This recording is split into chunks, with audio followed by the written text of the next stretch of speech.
അപ്പോൾ അതിനിടയിൽ ആഷ്മി നമ്മൾ യഥാർത്ഥത്തിൽ ചില ജില്ലകളിലൊക്കെ നേരിട്ട് പോകുമ്പോൾ ഇപ്പോൾ ഇവർ പറഞ്ഞില്ലേ ഈ ആൾക്കാർ ചൊരിയുന്ന വാത്സല്യം സഹിക്കാൻ പറ്റാത്ത രീതിയിൽ അവർ എന്താ കോൾമേർ കൊണ്ടു അല്ലേ?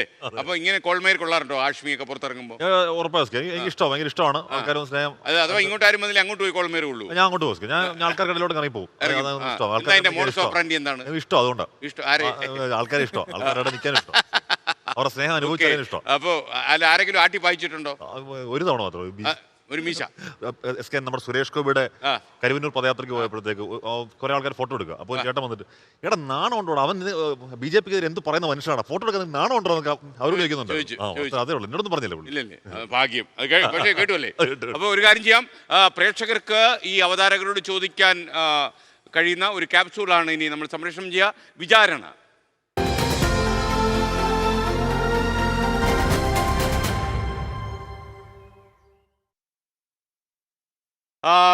PP ജെയിംസിനോടാണ് ഈ ചോദ്യം.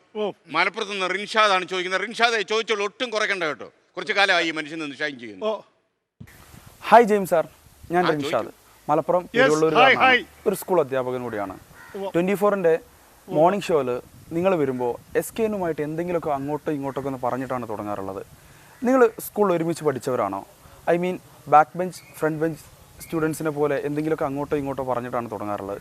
നിങ്ങൾ തമ്മിലുള്ള ബന്ധം എവിടെ നിന്നാണ്? നിങ്ങൾ എങ്ങനെയാണ് പരിചയപ്പെടുന്നത്? SKനുമായിട്ട് ഒരുപാട് കാലത്തെ ബന്ധമുണ്ട് റിൻസ്.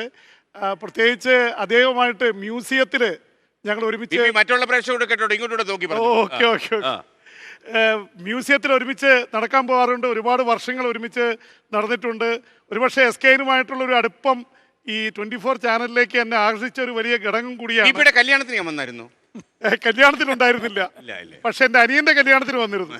അനിയന്റെ കല്യാണം അന്ന് അവിടുന്ന് പപ്പടവും മറ്റേ ഇതും കൂടെ കുഴച്ച് കഴിച്ച പോലെ ഒരു കൂടുതൽ ഞാൻ പറയുന്നില്ല. അത് ഒരുപാട് കാര്യങ്ങളുണ്ട്, എല്ലാ കാര്യങ്ങളും പറയാം. തകർക്കരുത്.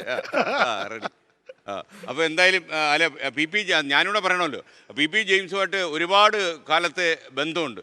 അതിലൊരു 70% പ്രേക്ഷകരോട് പറയാൻ പറ്റും, 30% പറയാൻ പറ്റത്തില്ല. അപ്പോൾ ആ 30% എന്നാണെന്ന് നമ്മൾ വെളിപ്പെടുത്തും നമ്മൾ ടെലിവിഷനിൽ നിന്ന് പോകുമ്പോൾ, അല്ലേ? അതുവരെ കാത്തിരിക്കേണ്ടി വരും. അല്ല, ആത്മകഥ എഴുതാം. ആത്മകഥയിൽ എഴുതാൻ പറ്റത്തില്ല. ഇനിയിപ്പോ പറഞ്ഞില്ലെങ്കിലും മനസ്സിലായിട്ടുണ്ട് ഏതാണ്ട്. ചെയ്തോ എന്തെങ്കിലും? അല്ല, എനിക്ക് കുറെ കാര്യങ്ങൾ അറിയാം, നാട്ടുകാരോട് പറയാൻ പറ്റില്ല. അതാണ് നമ്മുടെ ഒരു സങ്കടം. നമ്മുടെ മനസ്സിലൊക്കെ ഒരു കടലടിക്കുകയാണ്, പക്ഷേ ആ കടലിന്റെ ഒരു നീർച്ചാലി പോലും തുറന്നങ്ങോട്ട് വിടാൻ പറ്റാത്ത ഒരു അവസ്ഥയിലാണ്. അപ്പോൾ